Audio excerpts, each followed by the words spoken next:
telecast of the series. I was reminded of that just the other day. I tried to get into a telephone booth.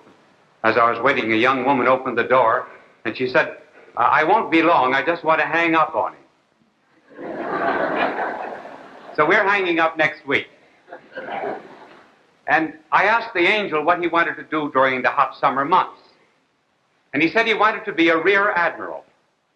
So I'm going to let him stand in the back of an Admiral refrigerator during the summer.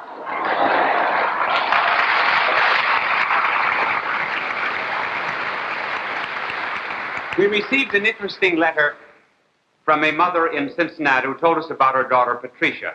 And she was downtown, the 6-year-old daughter. And she said, "Oh, Mother, today is Bishop Sheen's birthday." Well, how do you know it's Bishop Sheen's birthday?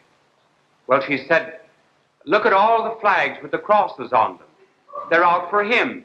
They happen to be Red Cross flags." Well, Patricia, I have a birthday in May, but I want to tell you that the difference between a man and a woman having a birthday is that the man always takes the day off on his birthday. A woman takes a year off.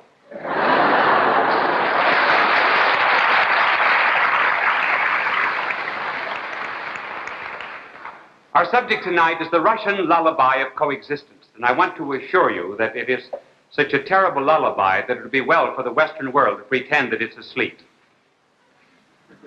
Now, what is coexistence? Well, can you imagine some young man, tall, dark, and has some money,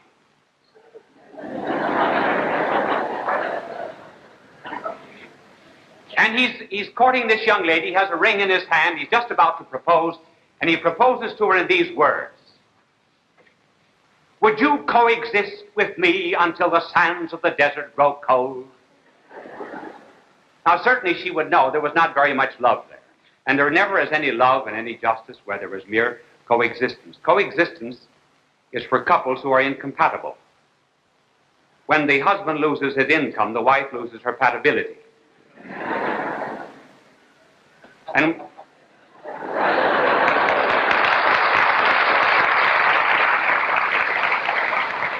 that was kind of slow, Fred. And just imagine somebody came to you seeking lodgings. And he had a number of letters of recommendation that he was a man of peace and believed in coexistence. And he had letters from 418 professors, all professional signers, too. And letters from a few ex-officials of the State Department and 2 or 3 scientists, all recommending him.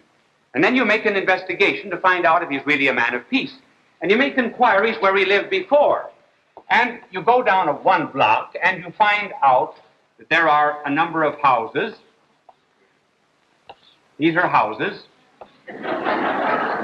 Aren't you glad I told you?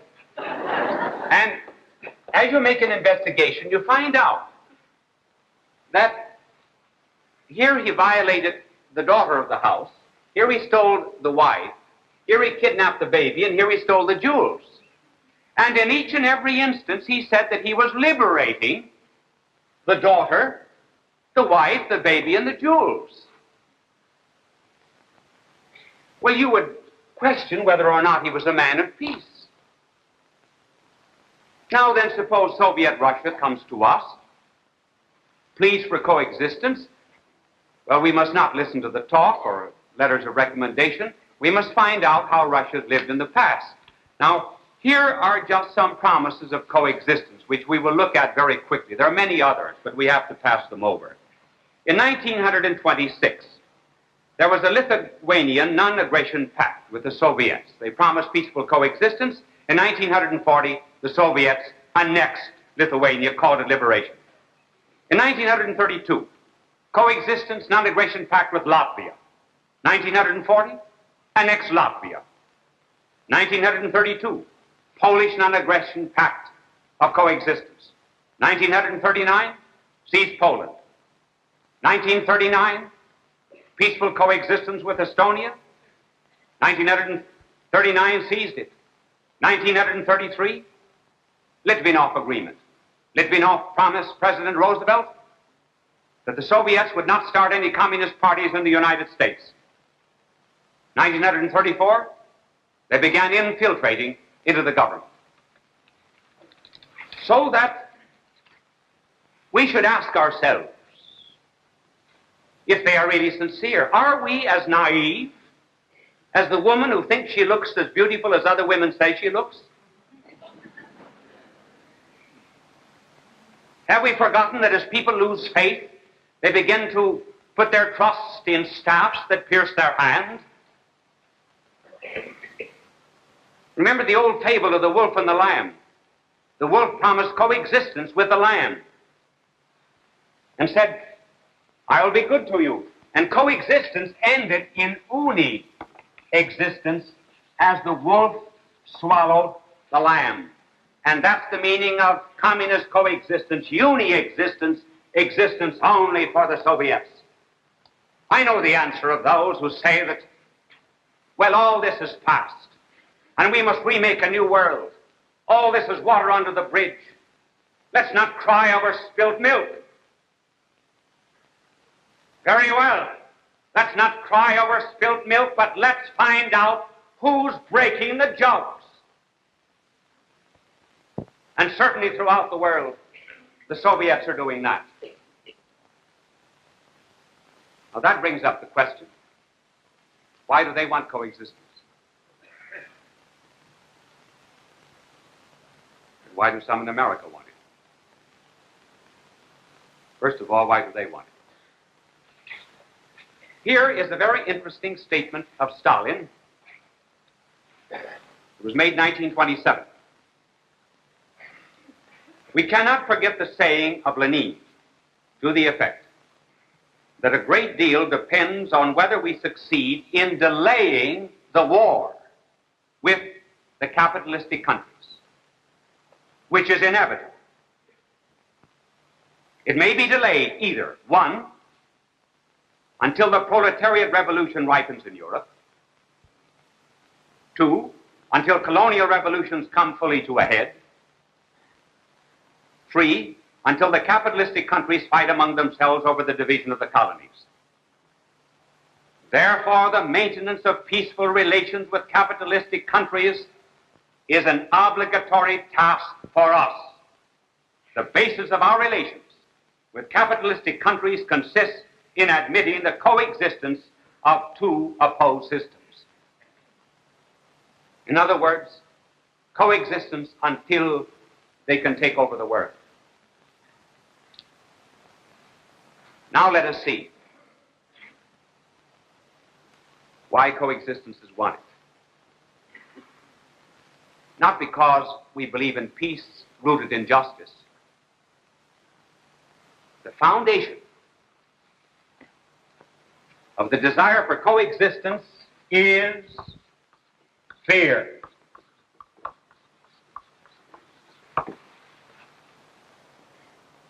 On the part of America, that fear is physical and psychological.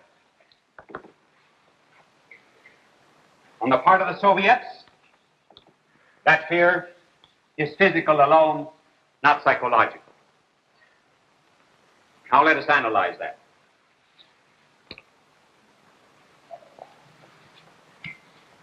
We want harmony, we want peace, simply because we are human beings. We are not imperialistic.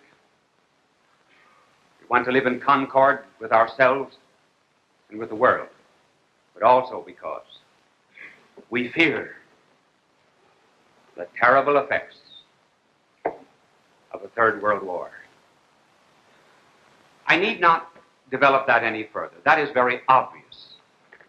So let us pass on to psychological fear. In addition to this dread that all of us have of an atomic warfare, with the possible effect of creating the next generation of neurotics, in addition to that, we are living in psychological fear. Sometimes the way newscasts are given, the way news is presented, is to heighten our fear. And then in addition to that, Though these are trivial things, nevertheless the cumulative effect is great, so that we're constantly reading and hearing over the radio and television and seeing in the press such warnings as these. Have you looked at your toothbrush lately? Are you only 3/4 safe?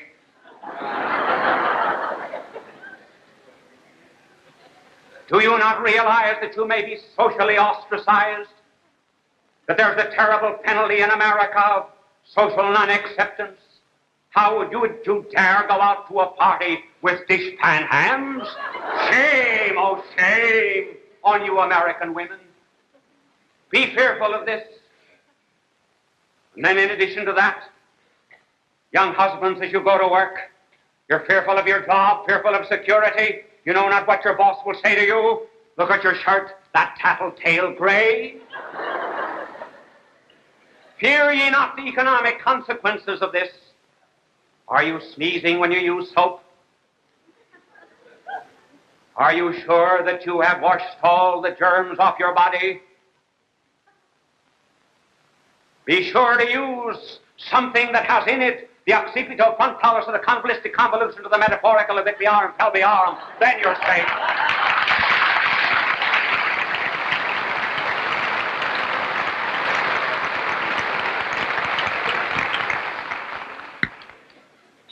Are you not attending the best clubs?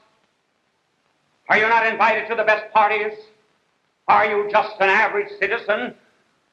Why are you not a man of extinction? Are you not fearful? Take up a glass of Guzzler's gin. Otherwise, fear for your future.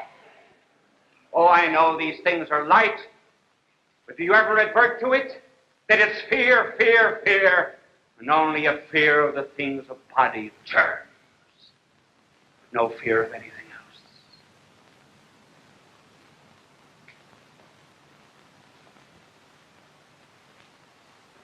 The more serious point of the two, of course, is the fear of non-survival on our part. Now we come to why the Soviets want coexistence. There's a new reason being given. 2 articles appeared in Soviet literature within the past year. One article appeared March 1954 in the Bolshevik, written by I.A. Selechniev, in which the author, in the article entitled Some Problems of Philosophy, repudiates, in double talk, of course, repudiates a basic principle of Marxist philosophy. Now, permit me to become technical for a moment. The basic principle of Marxist philosophy is that there is in nature and in history a law which the communists say is bound to work itself out. That law is that there is bound to be an increasing tension between capital and labor. That tension increases and mounts until finally there is a communist revolution when the property is taken over by the socialistic state under the communists. In this article of Selechniev, he says that law is not working out as we expected. Capitalism of the Western world is not decaying.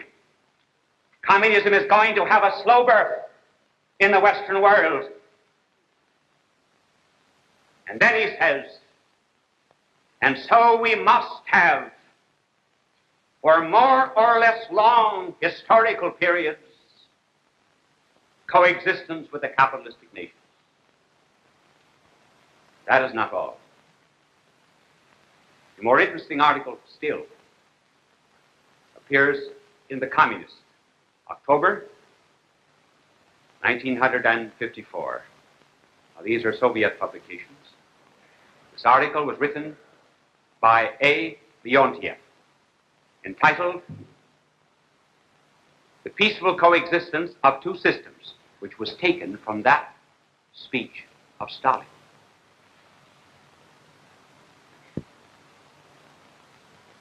And in this article, Leontiev says, we cannot look for the decay of capitalism immediately. Then he goes back to another principle of Marx and of Hegel.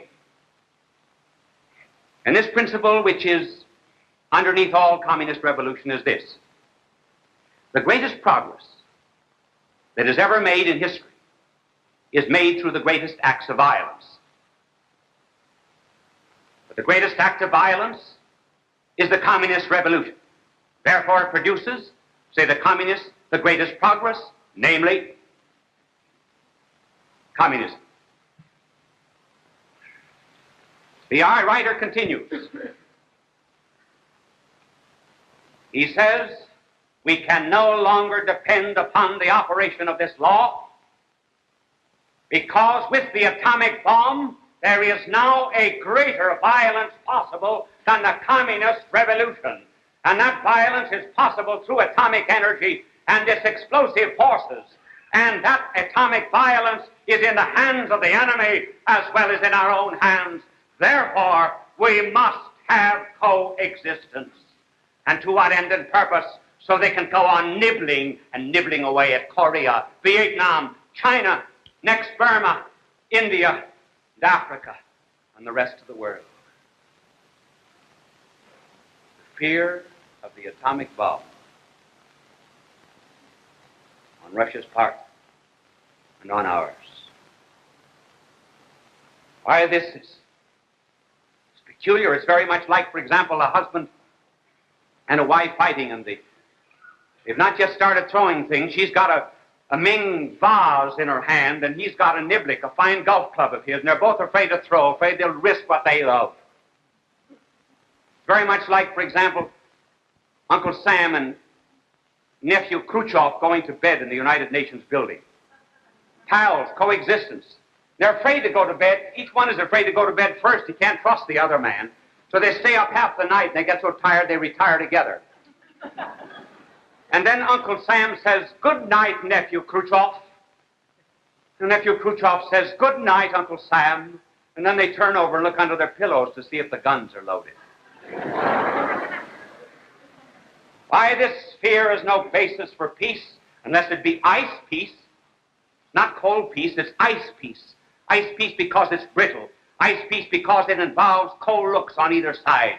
And ice peace because it can quickly go to pieces. This is not the kind of peace that we want that is born of this fear. But it may be argued, as Churchill argued, that maybe the fear of the atomic bomb would bring us peace. Oh, let us not be so foolish as to think that. Churchill says, when we have reached a point where destructive weapons can kill everybody else, then nobody will want to kill anybody else. That is not true. Let it be recalled that that's precisely what the world said when dynamite was invented. They said exactly the same thing when the Maxim silencer and gun came into war. There'd be no more wars. Now they're saying it about the atomic bomb. Why, the very violence of atomic energy could inspire some nations to use it in the hope of bringing the war quickly to an end. There's only one force that can ever stop it, and that is a spiritual and moral force. Is there any hope then for peace? Well, we have to begin thinking about peace in a different way. Sure, there's hope. This is the way we think of peace at the present time. We think of peace like a pyramid. And at the top of the pyramid is the United Nations and the other nations of the world. And they sign treaties of peace and coexistence. And when they pour this oil out of the pitcher of coexistence, then it finally dribbles down the side of the pyramid, down to the millions and millions of individuals. And then we have world peace. That's not the way peace is made. Peace does not come from above. Peace is more like a tree. And the roots are many. Millions and millions of roots, absorbing moisture from the earth and also the chemicals. And these millions and millions of roots are the people who have peace and righteousness in their own souls. And the branches are in communion with something invisible, namely the light of the heavens. Therefore, if there is to be true peace, there must be A fear, but a different kind of fear. The only kind of fear we have known up to the present time is what is known as a servile fear. Let it be known that there are two kinds of fear. There is the servile fear, such as a slave has for a tyrant, such as any of the citizens of the Soviet Republic have for the temporary captain-in-chief, Bulganin. And then in addition to that, there is filial fear. Filial fear is the kind of fear, for example, that a loving child has for a devoted father. The kind of fear that any of us would have who try to serve and love God. We are not afraid of his laws, not afraid of chastisement. It's just simply we obey the laws because we would not want to hurt anyone that we love. Anyone that's ever had love in his heart understands this filial fear, which is truly a kind of reverence. And if then there is to be peace, it will not be through servile fear of just atomic weapons. It will come through a filial fear in which we will begin to have reverence in this country. Reverence for the things of morality and decency and justice. All of our present fears are on the outside of us. Believe me, when a man and when a nation ceases to fear God with a filial fear, he then begins to fear his fellow man. And instead of fearing germs, instead of fearing enemies that are without, why not begin to fear ourselves? Fear God. Are we living as we should, in accordance with the great traditions of our country? Filial fear that will restore into America the sanctity of the home and a reverence for marriages, so that when people pledge themselves to one another, they will keep it, and then nations will keep their pledges with one another. Filial fear among children so that they will love their parents. Be brought up with respect and obedience to the fourth commandment. Filial fear among our statesmen so that they will no longer be timid. Have we really arrived at a point where we have lost the capacity for moral indignation? Let us then not fear the things that are outside, but rather fear whether or not we are serving God. And if we have this fear in our heart, then we may not fear anyone else, for we will then have a security. We will then have a strength. We will then have a power which is greater than that of arms or bombs. For if God is with us, then who dare be against us?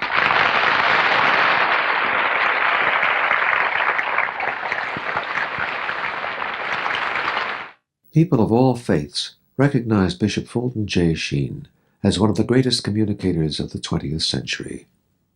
He was born in El Paso, Illinois, in May of 1896. As a young boy, he knew he wanted to be a priest. He served as an altar boy at St. Mary's Cathedral in Peoria, Illinois. At St. Viator College, his education and debating skills taught him the skills he used throughout his life. His unique ability at being natural and at ease in front of any audience was noted early in his ministry. He was ordained in 1919 and went on to become one of the best-known and greatly loved priests in church history. He wrote 96 books and hundreds of articles and columns. He broadcast numerous radio and TV. Friends, we still continue to receive very interesting letters from mothers about their children, and both of these concern a new member of the family. One mother, carrying her little girl for another arrival, said, "Which would you rather have, a little brother or a little sister?" And she said, "A litter of puppies." And another little boy was told by a neighbor, "Oh, I see that heaven sent you a little gift, a little baby brother." "Yes," said, "heaven wanted it quiet up there." And not very long ago, I was examining a class in catechism, and I said to a little boy, "What is a niche in a church?" He said a niche in the church is the same as a niche anywhere else, except you can't scratch it in church.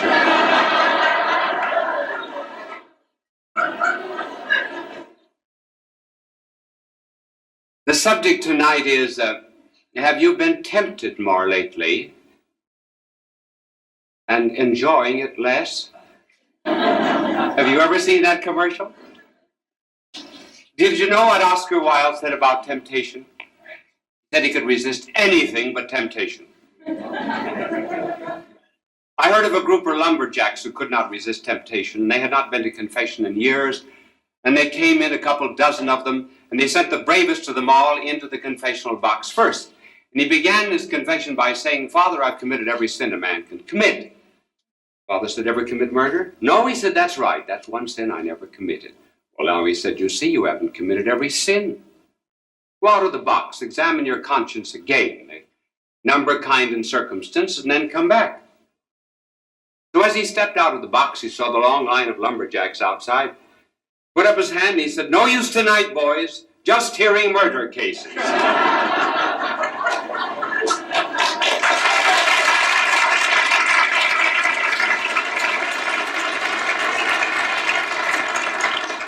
Well, we introduced the subject of temptation by saying that today there is a grave psychological error abroad to the effect that if you have tensions, you're abnormal, and that therefore you ought to go to a psychiatrist. You're abnormal if you have tensions. There are certain tensions that are fundamental to human nature. They are natural to us, one, because we have a body which seeks one kind of pleasure, and then we have a soul, the mind, which seeks another kind of joy. They have different landing fields.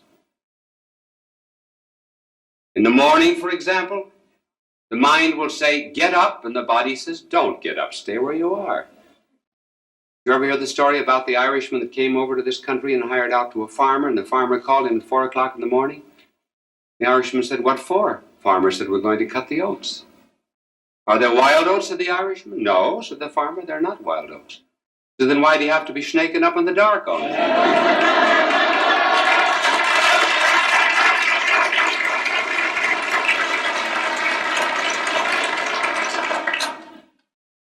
And it isn't easy, simply because we have this basic conflict of body and mind, to bring the two into unity and to make the body serve the soul. Remember, our blessed Lord spoke of that in the garden when the apostles were asleep. He said, "The flesh is willing, the spirit is weak." There's a law of the mind fighting against the law of the members, law of the body fighting against the law of the mind.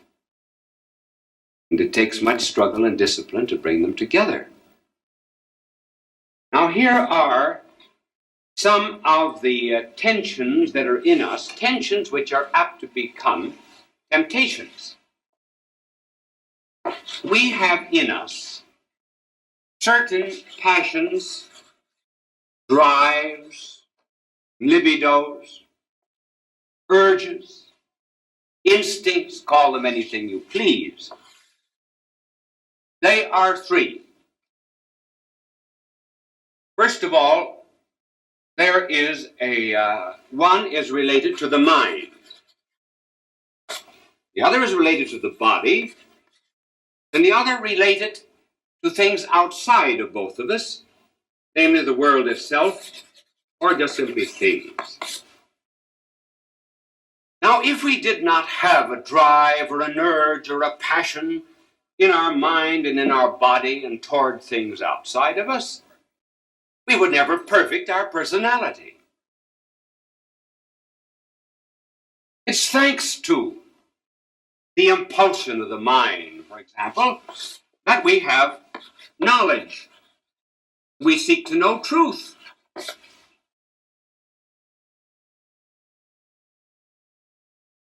Then there are the drives of the body, which give us pleasures, which are essential for life.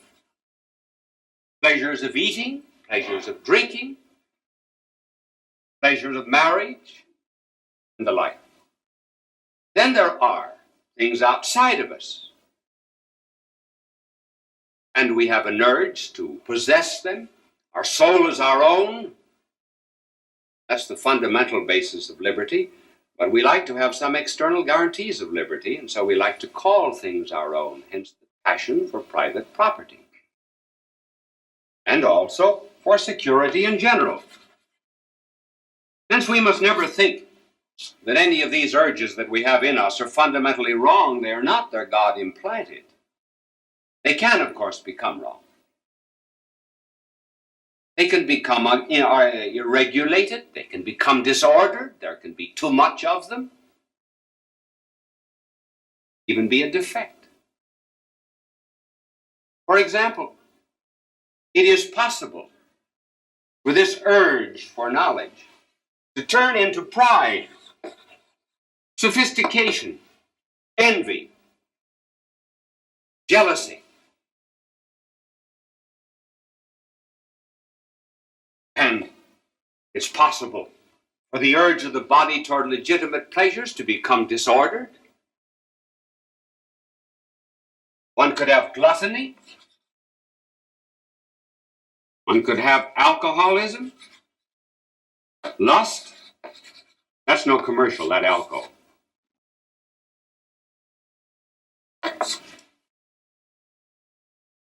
And then our drive for things could become disordered, and we could have greed, theft, avarice, envy of others' property, and the like. A river, for example, is a good thing as long as it is kept in an embankment. And it loses that restraint. It becomes a swamp. Fire is good in a hearth, no good on a roof. Water is good to drink, but not good when it drowns us. Ants are good in an anthill, but ants are not good in... Are they? Make you too nervous. Took too long to follow that out. So that we have within us, therefore, certain urges which are all right, but we have to watch and control them. Now I'm going to tell you, as soon as my angel cleans the blackboard, and he does it instantaneously,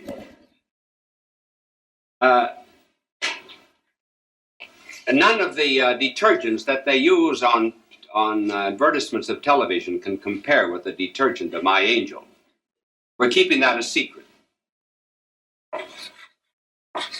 I'm going to explain the way modern psychology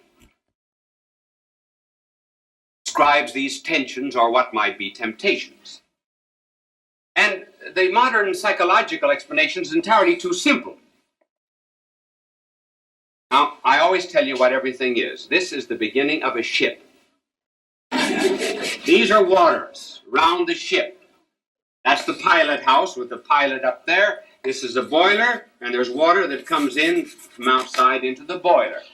According to modern psychology, you have only two important factors to describe man. Consciousness, that which is above the water level, and unconsciousness, that which is below and sometimes gets just a little bit beneath the ego.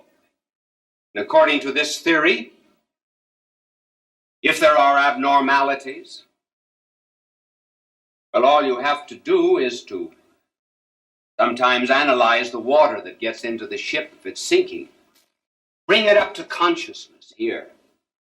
Analyze it. Then you prevent the ship from sinking. And isn't that simple?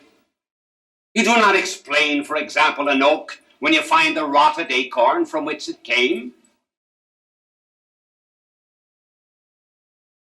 This explanation is really quite unscientific.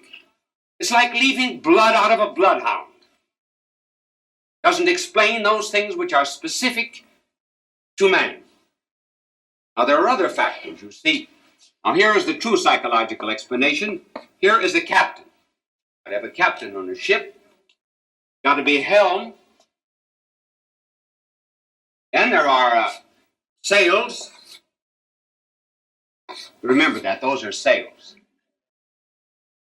Then there's also a port. Looks like a bottle, doesn't it? And then in addition to that, there is a star. That star looks as if it had been out all night, doesn't it?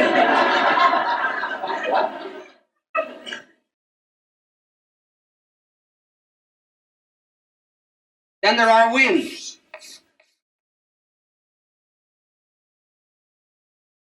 Now, man is a reasonable creature, controlling his ship. He has a destiny, he has a goal, he's got a purpose in life. If he doesn't have any purpose in life, then indeed he's apt to become frustrated and psychotic and neurotic, as so many people are without a goal and purpose in life. And so the pilot of the ship signifies reason, conscience, morality. Then he gives directions. He steers the ship with a helm. This is the will. And the will executes the judgment. He directs it to the port, and then he's got help outside of the ship. Got the guidance of the fixed heavens. Signify the moral law and God to guide man. The wind signifies the passions. Possible for the pilot to so direct the ship that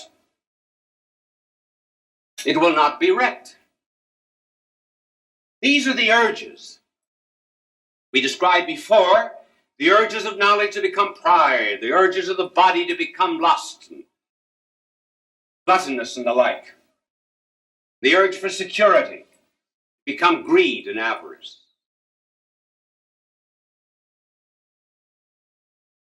And therefore is really quite a complicated being. Now, the problem is, what happens when we're tempted?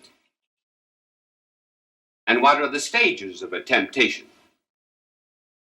Now, for example, here I am talking to you. You do not realize it, but there's a microphone whenever I'm on television that's only about 6 or 8 inches above my head.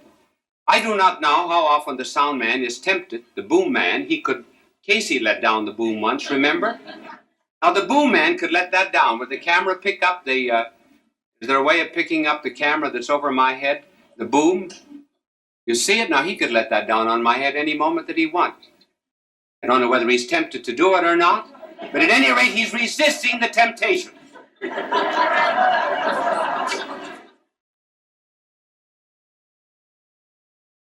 Now we'll explain what happens in a temptation. See, here's reason, and here are the passions and the senses. And after a while, when one begins to be tempted very strongly, reason is apt to become clouded, so that the senses and the passions become all important for the moment. We forget the moral law. We forget our education. We forget our destiny for the moment. But we're never tempted beyond our strength. Or are we even to think that some people are tempted more than others? Some just give away more than others, and then they get tempted more. And temptations vary with age. Generally in the young, it's temptation to lust. Middle age, it's a temptation to power. And avarice is the sublimation of both in old age.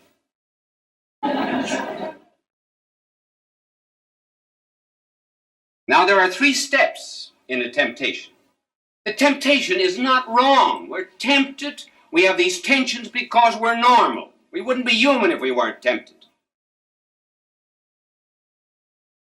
Very often, the stronger we are, the more we're tempted. Not just base temptations, but temptations of our blessed Lord. Temptations on a very high level. Now, there are 3 stages.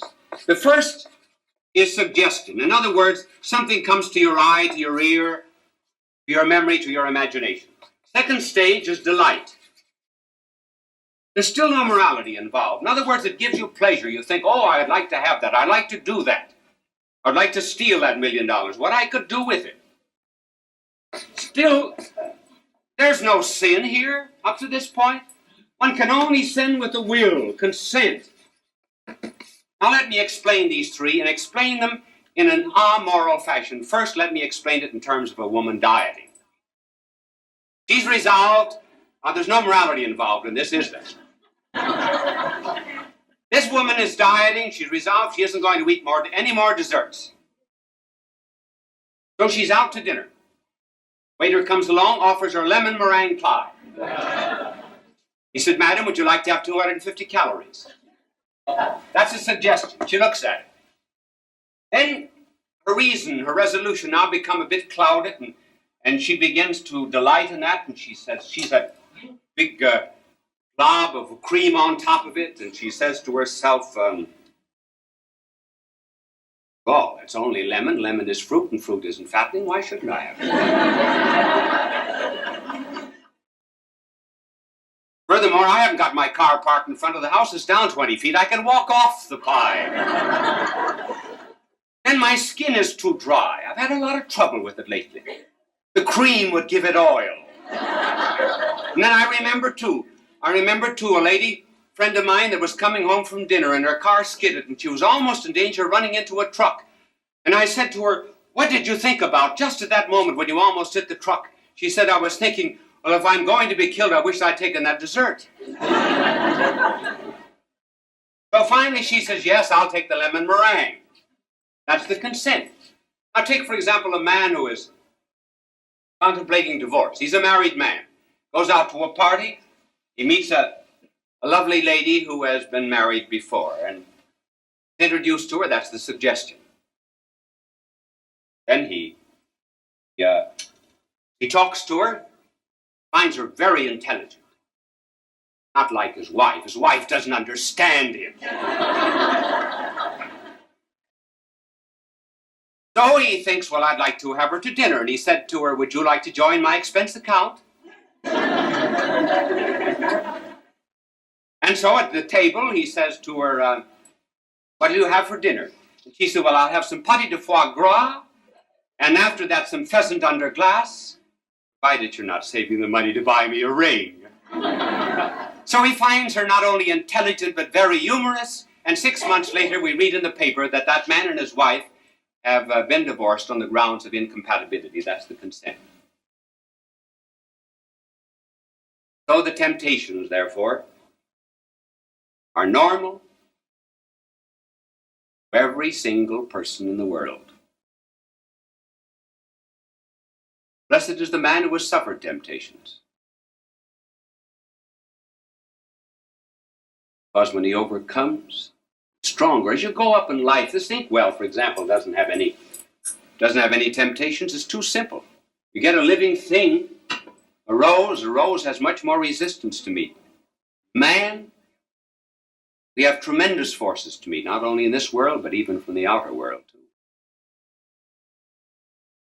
Now, what happens when one consents? Remember we said that before, in the temptation, the passions and the senses now began to overrule reason, and they sought some kind of deordination.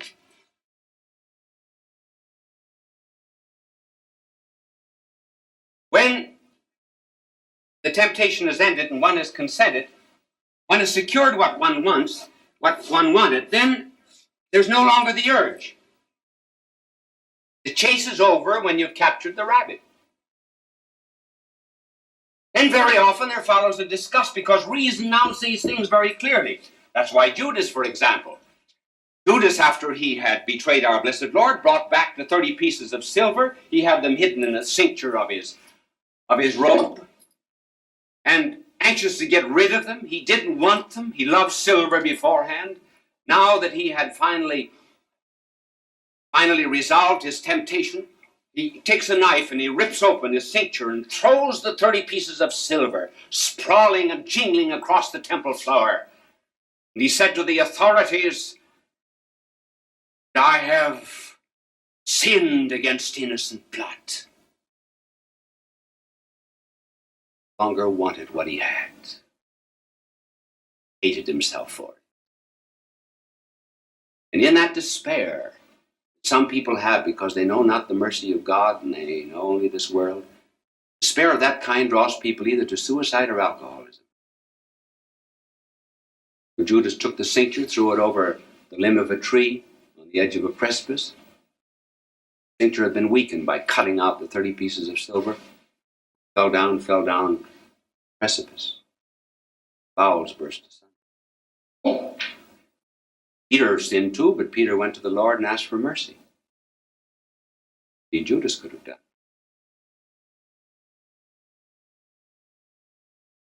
Temptations are part of life, and to remind us that they are, our blessed Lord himself was tempted. Led by the Spirit into the desert, tempted not as we are. His temptation came from the fact that he was God in the form of man. And the devil offered him 3 shortcuts to the conquest of the world.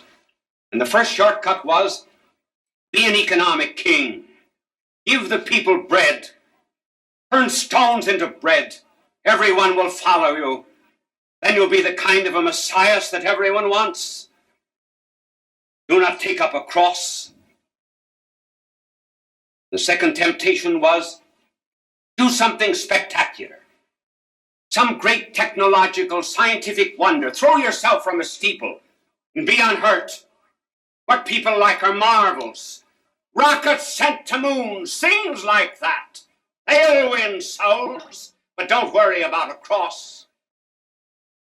Then finally Satan said, you want to win the world, don't you? Well, fall down and adore me. I'll give you the world. I'm master of it. Very frightening thought it was, indeed.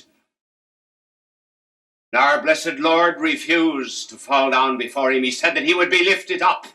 He said he did not want Satan's world.